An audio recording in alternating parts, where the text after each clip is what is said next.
Hello everyone, and welcome back. It's Thursday's lesson, which is entitled Extreme Heat, which is appropriate because now we come to the one who endured more heat than anyone could possibly endure. It's Jesus.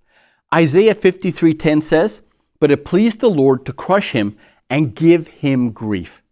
Now, when I first read that, I thought to myself, what kind of parent would take pleasure in the abuse, mutilation, and murder of their child?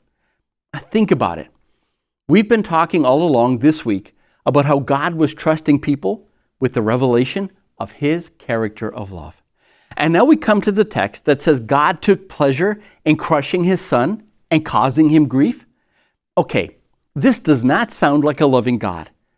So what do we do with this text? Well, first we need to understand that the word Isaiah uses for pleasure is not the word we would use to describe a deep feeling of satisfaction or enjoyment. It's the word we use to describe the execution of a plan. In other words, it was part of God's plan for Christ to endure the suffering that He did. But why would He do that? Why the crown of thorns, the punches in the face, the tearing of the flesh off His back? Or why would He endure the cross itself? Why suffer through so much cruelty? And here's why. Because God was trusting Jesus with the revelation of God's character of love. With every punch, every curse, every time the whip tore His flesh, God was crying out, "There's nothing you can do to me to cause me to stop loving you." That's the plan.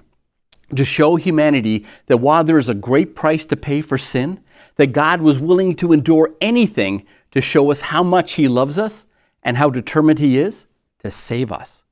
Jesus endured the extreme heat of the cross because of what the Bible says was the joy set before Him. Do you know what that joy was? It was you.